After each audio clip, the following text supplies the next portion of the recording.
안녕하세요. 저는 얼마 전 이혼이 성공한 평범한 40대 초반의 여성이에요.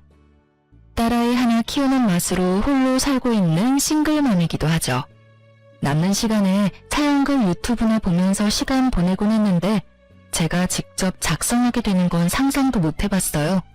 그렇지만 제가 직접 글을 써야겠다는 생각이 들 정도로 제 상황은 정말이지 개판 5분 전이었답니다. 지금이야 이미 이혼 과정이 다 끝나고 정리가 된 마당이지만 그 당시에만 하더라도 저뿐만이 아니라 이 이혼과 관계된 사람들 모두 너덜너덜해졌거든요. 저와 남편은 정말이지 오랜 기간 사귀었어요.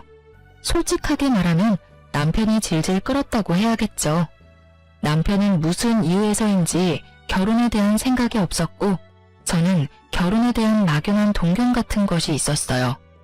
그리고 무엇보다도 나이가 들면서 하나하나 자리 잡아가는 친구들을 보니 저도 그렇게 안정적인 자리를 잡고 싶다는 생각을 했거든요. 그래서 마지막으로 당시의 남친이었던 남편에게 통보했었죠. 우리 5년 사귀었고 결혼 생각 없으면 이쯤에서 접자였어요. 그때 왜 결혼을 하기 싫어했는지 이혼하는 과정에서 알게 됐어요.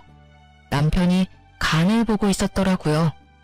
본인은 신중했다고 말하지만 저는 전혀 그렇게 생각하지 않거든요. 당시에는 그런 찝찝함이 있었지만 결혼 후에는 그런 찝찝함도 사라졌어요. 남편이 잘해줬거든요. 그런데 의외의 문제가 제 발목을 잡았죠. 바로 시부와 시모 때문이었어요. 시부는 돈이 좀 많았어요. 물론 지방에 살고 있으니 엄청 부자는 아니었지만 그래도 자수성가한 타입이었거든요. 그런 시부가 늦바람이 나서 매번 시모와 싸우는 거예요. 두 사람만 싸우면 되는 일인데 시모는 매번 싸우면 저희 집에 오는 거예요. 솔직하게 말해서 어느 한쪽 편을 들라고 했으면 더 편했을지도 모르죠. 계산 따라서 더 이득인 쪽에 붙으면 됐을 테니까. 하지만 그렇게 할 수도 없는 게 남편이 시부 밑에서 일하고 있었거든요. 시부 탓을 해버리면 남편 입장이 곤란해지는 거죠. 그리고 와이프인 저도 그 아슬아슬한 줄타기에 매번 동원돼야 했고요. 남편은 그런 시모도 시부도 대면대면하게 대했고 결국 시모의 감정관리는 모두 제 몫이었죠. 저는 시부가 왜 바람피는지 누구와 바람이 났는지 그런 건 하나도 궁금하지 않았어요. 알면 아는 대로 피곤해질 일이고 솔직하게 말해서 너무 깊이 파고들 생각도 들지 않았거든요. 그렇지만 시모는 달랐어요. 저희 집에 와서 시부의 내연녀에 대한 이야기를 하며 제게 스트레스를 모두 퍼부어버리더라고요. 처음에는 며느리에게 그런 모습 보이기 싫어서였는지 체면치레하려고 그랬는지 저희 집에는 오지 않고 남편에게 전화로만 하소연했었거든요. 하지만 결혼 후 1년이 지나기 시작하니 시부와 싸울 때마다 저희 집으로 찾아오더군요. 처음에는 그런 시모를 잘 달래야겠다고 생각했죠. 저도 사람이고 여자인데 바람피는 시부에 대한 분노가 없었겠어요? 시부가 딱하다고 생각했는데 나중에 알고 보니 꼭 시부가 잘못한 것만도 아니더군요. 이 상황을 한마디로 표현한다면 유유상종, 이 사자성어가 딱 들어맞는 것 같네요. 시모는 시모대로 시부에게 스트레스를 주고 있더군요. 시부가 벌어오는 돈을 탕진하는 것도 모자라 젊은 시절 볼품없었던 시부를 그렇게 탐탁지 않게 여겼다고 하더군요. 와이프한테 무시당하고 벌어온 돈 다 착취당하면 늦바람이 나도 어쩔 수 없겠다는 생각이 들 정도로 두 사람의 역사는 참으로 치열했어요. 그렇지만 그건 두 사람의 문제고 저희와는 관련이 없는 일인데도 시모는 저희 집에 와서 그 스트레스를 풀어버리는 거예요. 남은 사람들에게 쌓일 스트레스는 생각도 않고 말이죠. 밥을 해주면 밥 투정, 청소해주면 마음에 안 든다며 다시 하라고 하고 정말로 시모의 투정과 억지가 대단했어요. 저도 참기만 한 건 아니었어요. 몇 번을 남편과 시모에게 이야기하고 하소연도 했지만 돌아오는 건 싸늘한 눈빛과 네가 이해하라는 말뿐. 괜히 남편이 남의 편인 게 아니더라고요. 그리고 결국 사건이 터져버렸죠. 그날은 친정엄마의 생일이었어요.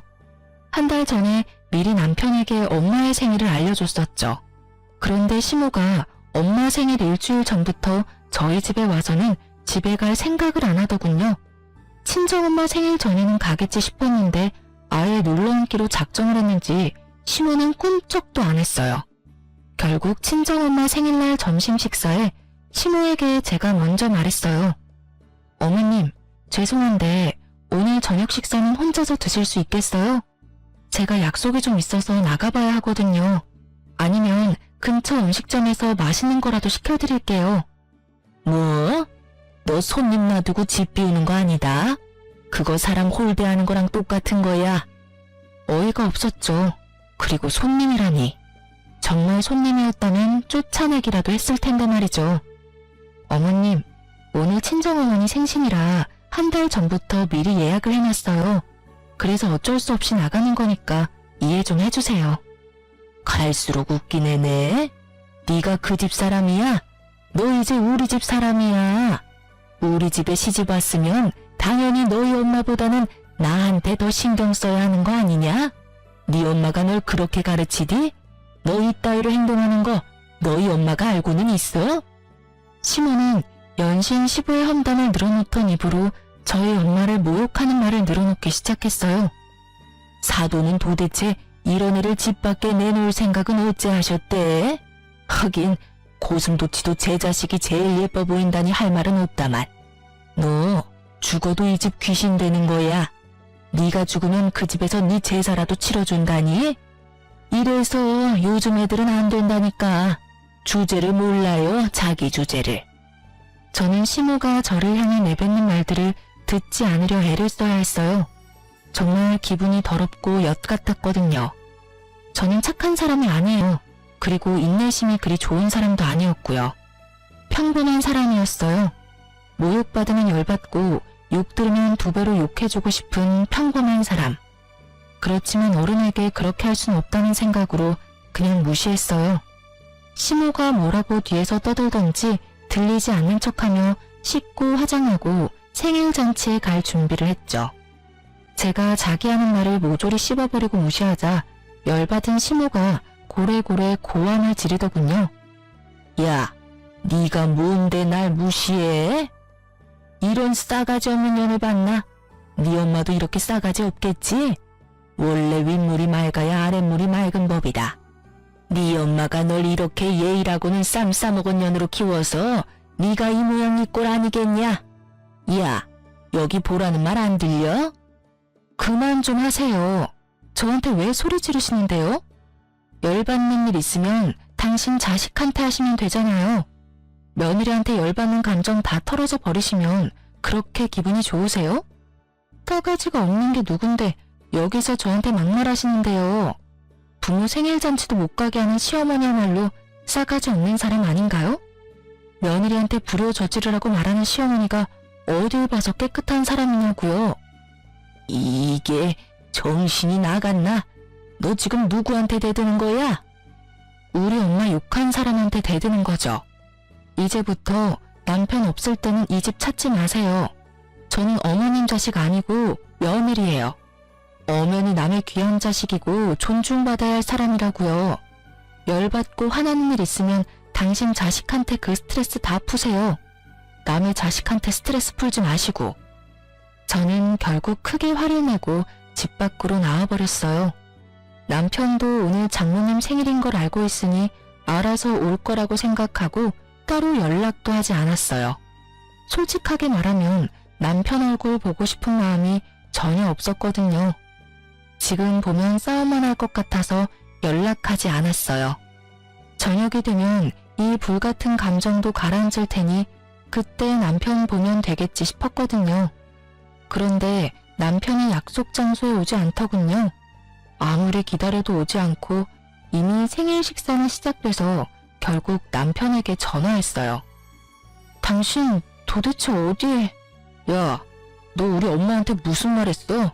왜 엄마가 집에서 혼자 울고 계시냐고. 당신 지금 집이야? 그래, 집이다. 넌 집구석 엉망으로 만들고 어딜 기어나간 거야? 주말에 청소 좀 하라는 말이 그렇게 고깝게 들렸냐? 어른이 그런 말 할 수도 있지. 그거 가지고 지금 열받았다고 시위하려고 밖에 나갔어? 당신 그럼 지금 준비 하나도 안 하고 집에 있는 거네? 준비는 무슨 준비를 해? 오늘 주말 근무하고 피곤해 죽겠구만. 야, 이 새끼야. 넌 지금 집에 있으면 안 되지. 무슨 소리 하는 건데? 엄마 지금 울고 계신다고. 당신이나 지금 집에 들어와야지. 우리 엄마 생일 오늘이라고 내가 말했어, 안 했어? 그게 오늘이었어? 그래, 이 새끼야. 네 마누라 엄마 생신이다. 한 달 전부터 말했잖아. 준비 자체를 안 한 거 보니 완전 잊어버린 거 확실하네. 그치만 당신이 집을 이렇게 만들어 놓고 나가서 나도 정신이 없었다고. 그런 일이었으면 엄마한테 그렇다고 나가면 될 일이지 왜 엄마는 울려? 싸가지 없는 년, 너는 죽어도 이 집 귀신이다. 친정엄마 생일은 중요하고 나는 안 중요하냐? 그게 내가 어머님한테 들은 말이거든? 알지도 못하면서 지금 어머님 편 들고 있나 본데 당신이야말로 나한테 이러면 안 되지. 바쁜 당신 대신 어머님 감정 쓰레기통 된 게 나야. 내가 그 감정 다 받아내고 치우고 대신 스트레스 받고 있었거든? 원래는 다 네가 해야 되는 일이고. 그렇다고 어른한테 소리를 지르고 가면 내 욕만 했으면 나도 참았지. 근데 왜 우리 엄마를 들먹여? 누구는 남의 부모 이야기 못해서 참는 줄 알아? 어머님이 하신 말 중에 한 가지는 정확하게 드러났네. 윗물이 맑아야 아랫물이 맑다더니 봐봐. 사돈 욕하면서 엄마 생일에 보내주지도 않으려는 어머님이나 장모님 생일 같은 건 싸그리 잊어버리고 대리효도 해준 나한테 화내는 당신이나 똑같다. 그치? 제 말에 남편 놈은 할 말이 없는지 말이 없더라고요. 그렇다고 그 침묵이 미안함을 뜻하는 게 아니라는 건 잘 알고 있었어요. 미안했다면 미안했다고 말했겠죠. 장모 생일도 모르는 놈이랑 결혼한 내 팔자가 참 웃겨. 어머님한테 전해. 그리고 당신도 잘 듣고. 대접을 받고 싶으면 대접 받을 만한 행동을 좀 하라고. 남한테 다 맡겨놓고 혼자 편안하게 지내는 거 나한테 미안하지도 않아? 어머님도 아버님이랑 사이 안 좋은 건 알겠는데 나한테 와서 그런 말 하면 다 자기 얼굴에 침 뱉는 일인 거 몰라서 지금 나한테 그러시는 거야? 당신이 봤을 때 아니다 싶으면 끊었어야지. 언제까지 나한테 다 맡겨놓을 셈이었니? 결국 남편이 헐레벌떡 뒤늦게 친정엄마의 생일에 찾아왔어요. 솔직히 용서해주고 싶은 마음은 눈꼽만큼도 없었어요. 이 사람과의 결혼 생활에 의심이 들기 시작한 게 그때가 시작이었던 것 같아요. 제 기분은 최악이었고 남편 놈은 눈치만 보더군요. 그날 저녁 집에 오는 길, 차에서 남편이 먼저 말하더군요. 여보, 미안해. 나는 장모님 생일을 잊은 게 아니고 어제까지는 분명히 생각하고 있었거든? 그런데 갑자기 집에 어머니가 울고 계시는 바람에 나도 모르게 잊어버린 거야. 누가 뭐래? 자기 부모 자기가 챙기는 거 맞지. 그러니까 앞으로도 당신이 어머님 챙겨. 나는 내 부모님 챙길 테니까. 그럼 됐지? 그러니까 앞으로 어머님 집에 오실 때마다 당신이 맡아서 어머님 받으려. 설마 어머님이 당신한테까지 막말하진 않겠지. 얼마나 귀한 아들인데 나쁜 말을 해? 순전히 남의 자식이니까 나쁜 말도 할 수 있는 거잖아. 뼈를 때리는 제 말에 남편은 입을 꾹 닫더군요. 자기가 해결할 수 있는 문제가 아니라고 생각한 듯 하더라고요. 집에 돌아갔더니 시모는 돌아갔더군요. 하지만 그 뒤에도 몇 번 집에 왔어요. 그리고 시모가 올 때마다 저는 집에서 나갔어요. 남편에게 시모 왔다고 전해주고 제 몸만 몰래 빠져나온 거죠. 결국 바쁜 와중에 시모의 감정 쓰레기통이 된 남편은 몇 주도 못 버티고 손을 들었어요. 시모에게 제발 집에 오지 말라고 빌며 시댁으로 보냈다더군요. 그래도 남의 자식이 아니라 제 자식의 부탁이니 말은 잘 들어주더군요. 그 뒤로는 시모도 저희 집에 온 일이 없었어요. 저도 남편도 평온한 시간을 되찾게 된 거죠. 저와 남편의 생활은 꽤나 오랫동안 유지가 됐어요. 시댁에서 시모와 마주쳐도 시모는 제게 한마디도 안 했어요. 기분이 나빠져라기보다는 자신이 여기서 화를 내고 짜증을 내면 남편에게 더 미움받을까봐 걱정했던 것 같더라고요. 그리고 시부에게 책 잡히는 게 싫어서 그랬던 것 같기도 하고요. 그리고 그런 시모 덕분에 저는 생각보다 편하게 시댁에 다닐 수 있었어요.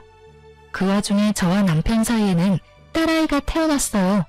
딸이 태어났을 때 가장 좋아했던 분이 시부였어요. 시부는 아들보다 딸을 원했는데 집안에 아들만 있으니 영 아쉬웠던 모양이었어요. 작고 앙증맞은 손녀딸의 존재는 시부에게는 오아시스 같은 느낌이었던 거죠. 매번 갈 때마다 손녀딸 데리고 오라고 한다든지 시부와 싸운 날에는 밖에서 식사나 하자며 손녀를 꼭 데리고 오라고 하셨거든요. 그런 시부의 지극정성에 제 딸도 어찌나 시부를 잘 따르던지 결국 시부의 총애를 듬뿍 받은 우리 집 상전으로 거듭났죠. 그렇게 즐겁고 평온한 시간이 계속될 거라 생각한 어느 날 남편이 회식이 있으니 늦을 것 같다는 카톡을 보내왔어요. 그 카톡을 보면서 저는 별 생각 없었어요. 요즘 자주 늦네? 이런 정도였죠. 승진과 각종 행사가 많았던 연말이었거든요. 그래서 늦는 것도 어쩔 수 없다는 생각이었고 저는 사회생활도 업무의 연장선이라고 보는 타입이라서 딱히 회식을 싫어한다거나 하지 말라고 한 적은 없었어요. 그런데 그날은 좀 특별했어요. 낮부터 애가 열이 나는 데다가 약을 먹여도 3시간 만에 다시 열이 오르고 다시 약을 먹이고 이런 상황의 연속이었거든요. 걷잡을 수 없이 열이 올랐을 때는 이미 자정이 다 되어가는 시간이었어요. 혼자 애를 데리고 병원으로 갈 자신이 없었고 남편에게 연락부터 했어요. 그런데 전화기가 꺼져 있더군요. 결국 전화번호를 뒤지다가 정말 우연히 받아놓은 남편 부하 직원의 연락처를 발견했죠. 그 부하 직원이라면 분명히 남편과 같이 있을 거라는 생각으로 그 사람에게 전화를 했어요. 늦은 시간에 죄송해요. 지금 회식하는데 남편 옆에 있죠? 이 사람이 전화기가 꺼져 있던데. 에? 회식이요? 저희 회식은 다음 주에 잡혀 있는데요. 그 말에 제 머릿속에는 경고음이 들리는 것 같았어요. 거짓말, 그리고 외박. 이 조합으로 생각나는 건 단 하나뿐이었어요. 어떤 여자라도 생각날 수밖에 없는 단어. 아닐 거라고 믿고 싶은 남편의 외도 그거였어요. 머릿속이 복잡하고 열이 오르기 시작했지만 지금은 그것보다 더 중요한 일이 있었어요. 아픈 아이를 병원에 데리고 가는 거요. 저는 이를 악물고 애를 데리고 병원으로 향했어요. 아이는 요로 감염이었고 다행히 항생제 투여 후 열이 줄어들고 있었어요. 그리고 그 다음날 아침 8시에 남편에게 전화가 오더군요. 저는 입원한 아이 손을 잡고 있다가 남편의 전화를 받았어요. 당신 도대체 어디야? 애는 어디다 맡겨두고 외박이냐고. 지금 당신이 나한테 그런 말을 할 자격이 있어? 어제 애 아파서 응급실 왔거든? 당신한테 전화했는데 전화기는 꺼져 있더라? 회식이라고 했지? 그런데 왜 당신 부하 직원은 회식이 이번 주에 없다고 했을까? 솔직하게 물어. 나한테 회식한다고 속이고 어디 갔었어? 회식도 아니었는데 도대체 어디서 뭘 하느라 늦었냐고. 애 아플 때는 옆에 없는 놈이 애 아빠가 맡기는 해? 뭐? 애가 어디가 아픈데? 입원한 병원이 어디야? 내가 묻는 말에 대답이나 해. 너 나 속이고 외박하고 뭐 했어? 나 몰래 바람 피니? 애가 이렇게 어린데 설마 바람 피는 건 아니지? 그럼 어제 그건 당신이 싫어하는 친구 만나러 간다고 당신한테 거짓말한 거야. 외도 같은 건 아니고 당신이 싫어하던 그 친구 있잖아. 매번 동업하려는 친구. 정말 미안해 여보. 제가 무슨 말을 해도 남편은 미안하다고만 하더군요. 그리고 절대로 외도가 아니라고 했고요. 남편의 친구 중에 제가 싫어하는 친구가 있긴 했어요. 사기꾼 같은 놈이 하나 있었는데 그 놈이 보자고 한다고 남편이 외박을 한다? 그건 아니라고 생각했어요. 남편도 그 친구를 곤란해하는 게 눈에 보여서 제가 남편 대신 그 친구 못 만나도록 못 박은 거거든요. 그 친구한테 제 핑계대고 피하라고. 그러니 그런 친구 때문에 외박을 할 리가 절대 없어요. 저는 남편의 사과를 받아들이는 척 하면서 남편 차 조수석 뒤에 녹음기를 넣어뒀어요. 아니면 다행이고 만약 맞다면 족쳐야 하니까요. 그리고 저는 남편 놈의 더러운 거짓말을 다시 알게 됐죠. 차 안에 놔둔 녹음기에 남편의 전화 내용이 고스란히 녹음됐거든요. 여자와 함께 만나 대화하는 내용뿐만 아니라 와이프에게 들켰으니 이제 만나는 거 조심해서 만나자는 내용도 있었어요. 그 대화 내용을 듣는데 얼마나 웃겼는지 아세요? 두 사람에서 절대로 들키지 않을 계획을 열심히 짜더군요. 폰 들키는 거 대비한 세컨폰 만드는 것부터 세컨폰 숨겨뒀을 때는 네이버 블로그 댓글창을 이용해 대화하자고요. 배신감에 저는 남편님에게 복수심을 활활 불태웠어요. 솔직하게 말하면 당장이라도 남편과 상간녀에게 달려가 제게 눈물 흘리게 만든 값을 받아내고 싶었어요. 그렇지만 이때 저는 그런 생각을 했죠. 제가 이혼을 하지 않겠다고 다짐했다 하더라도 상황이 어떻게 굴러갈지는 알 수 없을 거라고. 그래서 저는 증거를 모으기 위해서 남편과 상간녀를 미행하기로 했어요. 남편을 미행해서 상간녀의 집을 알아냈고 상간녀의 집 앞을 지키고 섰어요. 그런데 얼마 뒤 저는 정말로 당황할 수밖에 없었어요. 정말로 의외의 인물이 밖으로 나왔거든요. 저는 너무 당황한 상태로 사진부터 찍었어요. 상간녀에게 직접 가서 따지려고 했던 제 계획은 잠시 뒤로 물렸어요. 저는 계획을 바꿔서 남편부터 추궁하기로 했어요. 그리고 여차하는 순간 저 인물이 저에게는 도움이 될 것 같았거든요. 저는 그날 저녁 남편에게 가서 말했어요. 나랑 이야기 좀 해. 당신 나 말고 다른 여자 생긴 거 맞지? 갑자기 무슨 말이야. 이상한 소리 하지 말고 식사나 하자. 말 돌리지 말고. 나 당신 차 안에 녹음기 넣어놨었어. 거기 이미 다 녹음됐더라고. 당신이랑 그 여자 작당하는 거. 지금 당장 헤어져. 그러면 내가 용서해 줄게. 용서? 야, 네가 뭔데 날 용서하고 말고 해. 진짜 어이가 없어서. 내가 바람을 피든 말든 당신이 뭔 상관인데. 나도 당신처럼 성질 더러운 여자랑 사는 거 싫어. 그 성질 더러운 여자 싫으면 결혼을 왜 하자고 그랬어? 그리고 처음부터 내가 성질이 더러웠어? 너랑 네 엄마한테 그만큼 당하는데 성질이 안 더러워지는 게 이상하지. 그래서 어쩔 건데? 나랑 이혼이라도 하겠다는 거야? 이혼이 별거야? 서로 싫어지면 헤어지는 게 맞는 거지. 그래, 헤어져. 헤어지고 나도 좀 편하게 살아보자. 솔직하게 말해서 너 우리 엄마한테 예의 없이 구는 것도 얼마나 열받았는지 알기는 해? 그 여자는 당신처럼 이렇게 안 어무이는 사람이 아니야. 상간녀를 두둔하는 말을 하며 남편놈이 실컷 짓거리더군요. 제 무덤 파는 줄 모르고 열심히 파서 묻히기 전에 한 번 더 물어봤어요. 그래서 이혼하겠다. 그 말이지? 그래, 이혼해 줄게. 내가 용서해 주겠다고 했는데도 굳이 지옥길로 알아서 걸어가겠다.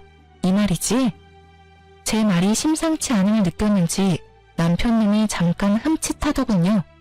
그렇지만 자기도 뱉은 말이 있으니 번복하지는 않더군요. 뭐든지 법대로 할 거야, 법대로. 그래, 그럼 이혼해 줄게. 아버님이랑 어머님한테 이야기하러 가자. 당신 바람나서 애랑 나 버리고 이혼하겠다고 이야기할게. 남편님 얼굴이 새카맣게 변하더군요.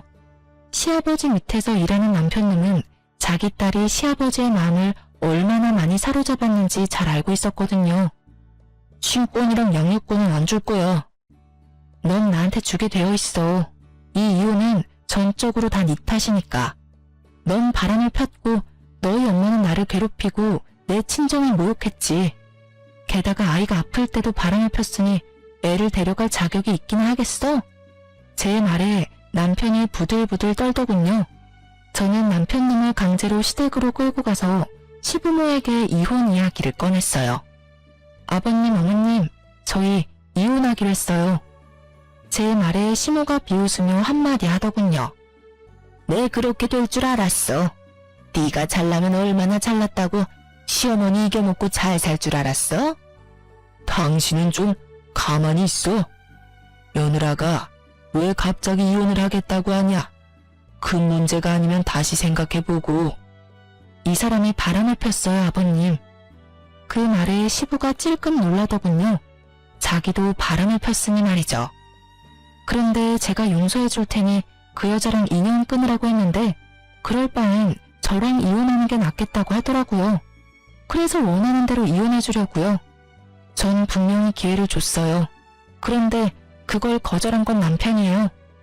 그럼 우리 손녀딸은 제가 데려갈 거예요.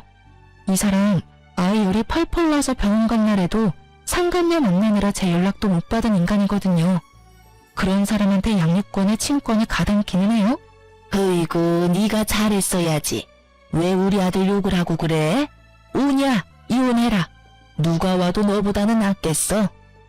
호언장담하는 시모를 보며 저는 속으로 비웃어줬어요.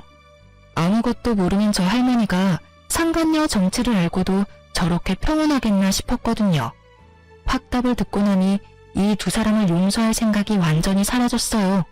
그렇게 저는 이혼을 하기로 하고 짐을 챙겨 아이와 함께 집을 나왔어요. 그리고 이혼 소송에 관해 이야기 나누자며 남편과 시부모를 가게로 데려왔어요. 시부모에게는 손녀를 마지막으로 볼 수 있게 해주겠다고 했죠. 그렇게 식당에서 저는 시부모와 남편에게 말했죠. 확실하게 이혼하기 전에 식사 한번 대접해드리고 싶었어요. 아가, 이혼은 다시 한 번 더 생각해보거라. 이 빚덩이 같은 것이 아버지 없이 살면 얼마나 힘들겠니? 당신은 왜 그런 말을 해요? 제가 뭐라고 그렇게 두둔하냐고요? 그리고 넌 뭐가 그렇게 매번 당당해? 식사 대접? 웃기고 앉았네. 네가 왜 우리한테 식사를 대접해? 뭔 꿍꿍이가 있으니까 불렀겠지. 우리 아들한테서 얼마나 뜯어먹을 작정이야? 말씀이 심하시네요. 뜯어먹기는 누가 누굴 뜯어먹어요? 그건 어머님이 곧 하시게 될 텐데요. 저의 말과 함께 방 밖에서 똑똑 노크 소리가 들렸어요. 손님이 오신 모양이네요. 애초부터 식사 자리는 6명으로 세팅이 되어 있었어요. 제가 상간녀를 불렀거든요. 어차피 하게 될 상견례 미리부터 시켜주려고요. 그리고 문이 열리고 들어선 사람들의 얼굴을 보고 시부모와 남편의 얼굴이 완전 경악으로 물들었어요. 인사들 하세요. 남편 상간녀랑 그 어머님이세요. 저 년이 왜 여기를 왜 와? 시모가 숨 넘어갈 듯 소리치고 있었어요. 그리고 시부는 아무 말도 못하고 눈만 질끈 감고 있었고요. 남편은 이 상황이 어이없는지 저한테 그러더군요. 당신 왜 이 사람 부른 거야? 어차피 나랑 이혼하고 저 여자랑 결혼할 거잖아. 미리 상견례 좀 시켜드리려고 불렀지. 그게 지금 말이라고? 남편 말이 끝나기도 전에 시모가 남편을 바라보며 잔뜩 화난 목소리로 물었어요. 아들, 너 설마 저년 딸년이랑 바람난 건 아니지? 에? 어머니, 무슨 말씀하시는 건지. 저년 저거 네 아버지 내 언녀야 이놈아. 너 도대체 어디서 누구를 만나고 다닌 거야? 뭐라고요? 남편이 놀라서 상간녀를 바라보았고 상간녀도 몰랐는지 남편을 놀란 얼굴로 쳐다보더군요. 내가 저년 때문에 마음고생한 거 생각하면 네가 나한테 이러면 안 되지. 아들까지 저년 딸한테 놀아나고 지금 뭐하는 짓들이야? 남편이고 아들이고 도움되는 것들이 없어? 아버지, 이게 대체 다 무슨 소리예요? 아버지가 바람피운 상대가 정말로... 시부는 말이 없었고 시부의 내연녀도 말이 없었죠. 저는 남편에게 말했죠. 당신이 나랑 이혼하고 싶은 게 저 여자 때문이었잖아. 저 여자가 그렇게 좋다며? 그럼 둘이 결혼해. 할 수 있으면. 나는 어차피 이혼할 건데 그렇다고 두 사람이 내 눈에 눈물을 흘려놓고 행복하게 하하호 사는 건 보고 싶지가 않거든? 그리고 어차피 지금 알게 되나 나중에 알게 되나 알게 되는 건 시간 문제였으니까 나한테 고마워해. 제 말에 남편님이 그제야 제가 이런 일을 벌인 걸 알고 온몸을 부들거리며 소리치더군요. 당신 진짜 어떻게 이런 짓을... 너야말로 나한테 어떻게 그런 짓을 해? 말은 바로 해. 용서해주겠다고 한 사람은 나고 그걸 거절하겠다고 한 사람은 너야. 열심히 네 무덤 파고 있는 거 보면서 즐거웠다 미친놈아. 말을 잇지를 못하는 남편에게서 눈을 돌려 얼굴이 벌겋게 된 채 시부의 내연녀를 바라보는 시모에게 말했어요. 어떤 여자가 와도 저보다는 낫겠다고 하셨으니 며느리 잘 대해주세요. 아드님이 아주 사랑하는 여자라고 하더라고요. 저랑은 다르게 싹싹하다던데. 그쪽 아들이 며느리 한번 잘 골라왔네요. 그쵸? 그리고 딸을 저리 키운 상간녀의 엄마에게도 잊지 않고 말해줬죠. 딸을 어떻게 키웠길래 가정 있는 남자를 건드려 놓고 뻔뻔하게 딸내미 상견례까지 시키겠다고 이 식당 찾아온 거 보면 참 그나물의 그 밥이다. 그쵸? 엄마 닮아서 그런가? 남자 후리는 솜씨도 대단하고요. 하여튼 딸 한번 잘 키우셨네요. 다들 더 반갑게 인사하세요. 하나하나 성질 긁어대는 제 소리에 시모가 완전 열이 받을 대로 받았더라고요. 너 이렇게 될 줄 알고 여기 불렀지? 뭐 때문에 이런 여자 불렀어? 너 이런다고 내가 이혼 반대할 것 같아? 무서운 말씀하시네요. 저는 이혼할 거예요. 거기에는 어머님 지분도 있는 거 아시죠? 매번 저희 집에 와서 저 시집살이 시키는 것도 모자라서 시아버지랑 내연이 욕해대면서 불쾌한 감정 저한테 다 쏟아내셨잖아요. 그런 분을 어떻게 모시고 살아요? 시모는 약이 단단히 오른 듯 했어요. 하지만 더 이상 그 화살을 저한테 돌리지는 않았어요. 바로 시부에게 한바탕 쏟아내더군요. 당신 때문에 내가 이게 무슨 꼴이야. 저 새파랗게 어린 년 때문에 내가 당한 꼴을 봐. 당신이 저런 년이랑 바람만 피우지 않았어도 내가 이렇게 꼬투리 잡힐 일이 없었을 거라고. 저번에도 말했지만 나는 절대로 당신이랑 이혼 못해. 아이고 내 팔자야. 어떻게 남편 복도 없는 년이 자식 복, 며느리 복까지 없어서 이 수모를 당하고 살아? 너도 마찬가지야 이놈 자식아. 네 아버지만으로는 부족하더냐? 할 짓이 없어서 계집질을 해. 그것도 저런 년 딸한테 홀딱 빠져가지고. 어떻게 너마저 나를 배신해? 시모가 쏟아붓는 말에 남편 얼굴이 하얗게 질리더군요. 재혼?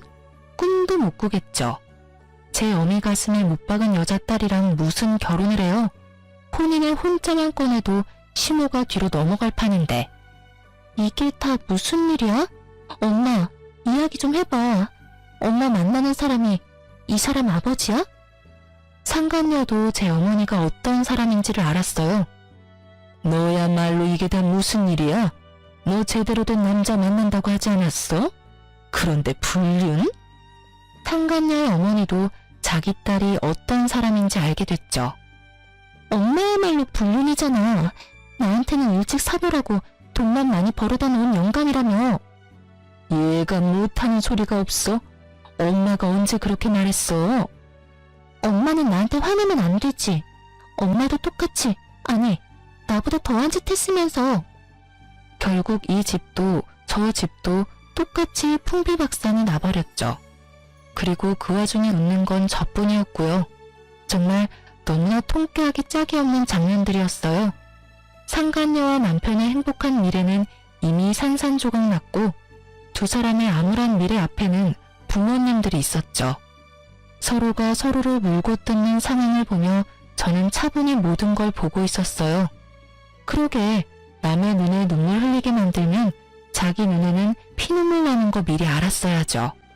서로 물고 뜯다가 잠시 소강 상태가 되자 저는 그제야 가방에서 이혼 서류 꺼내 남편에게 던져줬어요. 이혼 서류야. 내가 작성할 건 이미 다 했고 나머지는 당신이 작성해서 내. 소송 때 보자. 아, 그리고 미리 축하해. 두 사람 행복하게 살았으면 좋겠네. 절대로 이루어질 수 없는 두 사람의 미래를 축하하며 저는 자리를 떠났습니다. 남은 사람들이야 신경 쓸 필요 있나요? 저도 제 감정 추스리기에 바쁜 사람인데 이 와중에 날 엿먹인 인간들을 위한 배려 같은 건 필요 없잖아요. 그렇게 이혼은 진행됐어요. 남편님도 그 상간녀를 포기하지 못한 듯 보였어요. 하긴 뜯어내면 뜯어낼수록 더 들러붙는 게 불륜 사이라고 하지 않던가요. 그렇지만 부모들이 그걸 바라지 않는데 두 사람이 그 뜻을 이룰 수는 없겠죠. 시모는 결국 그 일 이후로 완전 정신적인 타격을 받아서 정신과에 다니고 있다고 하더라고요. 시부의 배신 때문에 그렇게 열받아서 저한테 모든 걸 쏟아내던 시모였는데 결국 아들놈까지 자기를 배신하는 짓을 했으니 정신이 나만 나겠어요? 저 같아도 정신과 다닐 만큼 타격을 받았겠죠. 어떤 여자라도 저보다 낫겠다며 그렇게 호언장담을 하며 이혼하라고 떵떵거리더니 정작 이혼하고 나서 아들이 데려온 여자가 시부 내연녀의 딸이라니 게다가 얼마나 웃겨요? 남편 바람난 것 때문에 그렇게 열받은 사람이 아들 바람나서 며느리가 이혼하게 됐는데 잘 됐다며 이혼하라고 말하는 것 자체가 말이죠. 저 같으면 자기 아비랑 똑같은 짓 했다면서 냅다 두드려 패버렸을지도 모르는데 역시 남다른 정신세계를 가지고 있는 분이셨어요. 그리고 남편은 정말 웃겼어요. 이혼 소송 중에 시부와 남편 저 셋이 다시 만난 적이 있었거든요. 시부가 불러들인 거였어요. 시부가 저한테 그러더라고요. 너 정말로 이혼할 생각이냐? 나는 너희가 이혼하지 않았으면 좋겠다. 내가 아들에게 나쁜 영향을 줬다고는 생각하지만 그렇다고 아들이 잘못된 상대와 재혼하는 건 아니라고 생각하거든. 아버지, 저희 정말로 이혼할 거예요. 그리고 저는 이 사람보다 그 여자가 더 좋다고요. 아버지가 이해 좀 해주실 수 없어요? 안 된다면 절대로 안 돼. 그 여자 말고 다른 여자를 데려왔으면 또 모를까. 너는 그 여자가 어떤 여자인지 알면서도 나한테 재혼 이야기를 꺼내? 그리고 손녀딸이랑 며느리 다시 데려오지 않으면 너한테는 절대 상속 같은 건 없어. 알았어? 아버지, 잘못한 건 제가 아니라 아버지잖아요. 웃기시네.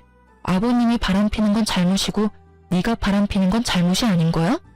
자기는 잘못한 거 하나도 없다는 식으로 이야기하네? 그러게 왜 바람을 펴? 당신이 바람만 안 폈어도 당신 처지가 이렇게 꼬이지는 않았겠지. 남편은 아무 말도 못하고 저만 노려보더군요. 당신이 그 자리에서 그런 짓만 안 했어도 나중에 충분히 설득할 수 있는 일이었어. 그날 병원 다니고 계신 어머님 앞에서 한번 해봐. 어머님 병원에 실려가시겠지. 구구절절 맞는 말이라 그런지 남편이 입을 꾹 닫더군요. 너희가 헤어진다고 해도 너희 딸은 내 손녀다. 그것만은 잊지 말아라. 그리고 며느라가 네가 한 달에 한 번만이라도 손녀 데리고 나를 찾아와주면 나도 너한테 위자료를 지급할 생각이다. 그렇게 해주겠니? 네, 그리 원하시면 매달 와서 보여드릴게요. 그 순간 위자료가 탐났다기보다는 아이에게서 든든한 보호자를 뺏을 수 없다는 생각 때문에 받아들인 제안이었는데 생각보다 더 큰 위자료를 주시더라고요. 지금 남편과 같이 살고 있던 15명의 아파트요. 그걸 제 앞으로 해주셨거든요. 저는 제가 마음 놓고 살 수 있는 공간이 생긴 터라 마음이 놓였고 남편님은 다시 시부의 눈이 닿는 곳에 들어가게 됐죠. 상간녀도 남편과 결혼하려고 그렇게 애썼는데 상간녀의 엄마가 두 사람 사이를 뜯어 말렸다고 해요. 건너 들은 바로는 상간녀의 엄마와 시부는 제가 서로의 가족을 만나게 한 그 즈음에 결혼 이야기가 나오고 있었다고 하더라고요. 시부도 귀찮은 시모를 떼어놓고 싶어한 모양이었고 상간녀의 엄마는 시부의 와이프가 되면 꽤나 풍족한 생활을 할 수 있을 거라는 생각에 그렇게 하자 이야기가 되고 있었다고 하더군요. 그런데 제가 두 가족을 만나게 하는 바람에 일이 꼬여서 두 분의 결합은 없던 일이 되어버렸거든요. 눈앞에 있던 커다란 고기가 사라진 상간녀의 엄마가 상간녀를 뜯어 말린 건 어쩔 수 없는 일이었던 거죠. 그렇지만 상간녀도 포기할 수는 없었는지 두 사람이 강제로 혼인신고서를 내려고 벼르고 있었다고 하더라고요. 전 남편이 저한테 그런 이야기를 했거든요. 너랑 이혼만 되면 바로 가서 혼인신고서 낼 거라고. 그런데 시부가 저와 남편을 불러 상속 안 해줄 거라는 이야기와 함께 저희가 살던 집을 제 명의로 돌려준 것을 상간녀가 알게 된 거죠. 상간녀는 상간녀대로 집도 저한테 빼앗기고 상속도 안 되는 남자를 데리고 있느니 다른 남자 찾는 게 더 빠르다는 생각을 한 것 같더라고요. 남편도 상속이 걸린 문제에서는 어쩔 수 없었던 것 같고요. 결국은 그렇게 타오르던 사랑의 불꽃은 하얀 재가 돼서 서로 잿가루만 듬뿍 묻힌 채 헤어졌더군요. 그렇게 헤어지고 전 남편이 저한테 만나자고 연락이 왔었어요. 나가지 않으려 했지만 당시에는 그 마음이 너무 궁금했거든요. 무슨 일로 보자고 했어? 바쁘니까 짧게 말해줘. 냉랭한 제 모습에 전 남편이 눈치를 보더니 그러더군요. 우리 이혼하는 거 다시 생각해 볼 수는 없어? 나 그 여자랑 헤어졌어. 당신이 그 여자랑 헤어지면 용서해준다고 했잖아. 그건 이혼 전의 이야기지. 지금은 이미 이혼했잖아. 그런데 왜 내가 당신을 용서해줘야 해? 이혼으로 이미 다 끝난 일이야. 그 제안을 받아들이려면 그때 받아들였어야지. 왜 이제 와서 아쉬운 소리를 해? 내가 정말로 잘못했어. 그런 여자인지도 몰랐고 아버지랑 그렇게 엮인 사이인지도 몰랐단 말이야. 솔직히 따지고 보면 나도 피해자인데. 그래. 근데 나한테 당신은 가해자야. 내 가슴에 비수 꽂고 다른 년이랑 바람난 전 남편.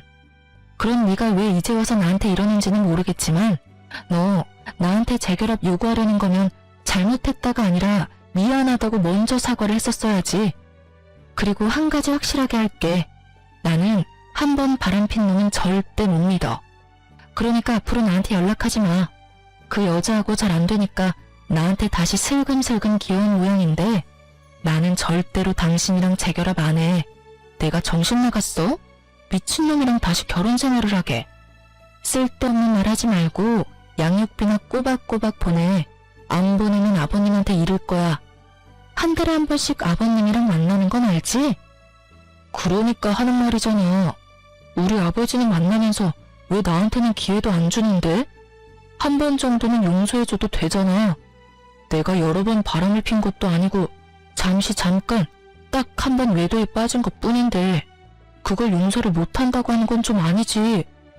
넌 한 번은 용서해야 하고 두 번은 용서하지 말라는 거야? 그런데 어쩌나? 당신이 한 번 바람필지 두 번 바람필지 누가 장담할 수 있는데 나는 그 한 번이 싫은 거야. 이미 나한테서 맘 떠났는데 어떻게 그게 다시 돌아와? 절대 안 돌아와. 당신이 원하는 건 내가 아니라 시부의 돈이겠지. 앞으로 이런 이야기 할 거면 부르지 마. 서로 시간만 낭비하고 서로 다른 입장만 확인할 뿐이니까. 제 말에 변명을 필사적으로 늘어놓으려는 남편놈을 내버려두고 나왔어요. 아시는 분들은 아실 텐데요. 제 생각에 바람은 습관이에요. 절대 안 한다 맹세해도 그런 상황이 오면 하게 되어 있거든요. 저런 제안은 빠르게 손절하는 게 정답이랍니다. 제가 아는 사람 중에는 바람피는 남편 용서해줬다가 뒤통수 맞은 사람도 있거든요. 그리고 남편님이 저한테 재결합을 이야기했지만 그게 제가 좋아서 이야기한 건 아니잖아요. 아무리 봐도 시부의 돈이 아까운 게 눈에 보이잖아요. 일이 꼬이지 않아서 시부가 재혼을 허락했다면 이놈이 저 앞에서 이렇게 아쉬운 소리를 할 리가 있겠어요? 사랑도 없는 결혼을 다시 시작할 필요가 없잖아요. 어떤 사람들은 상황이 잘 풀렸으니 그냥 받아주지 그랬냐고 물었죠. 그런데 그런 생각이 들었어요. 시부가 만약에 돌아가시고 나면 저 남자가 그때도 저를 와이프로 여길까 하는 생각이요. 애초에 돈 때문에 상간녀와 헤어진 남자인데 시부의 돈과 재산이 상속되면 당연히 다른 여자 만나는데 주저하지 않겠죠. 그리고 어떤 이유보다도 그 남자가 저를 여자로 보지 않는다는 점이 제일 컸어요. 그것만큼 비참한 게 없으니까요. 그래도 지금은 잘 살고 있으니까 이런 생각도 안 하고 살아요. 떨쳐내는 게 힘들었지만 지금은 그때의 일에 묶여있지는 않으니까요. 쓰다 보니 길어졌네요. 제 사연 들어주셔서 감사합니다. 아, 저에게 응원의 한마디 댓글로 써주시면 더욱 감사할 것 같아요. 여러분, 좋은 하루 되세요.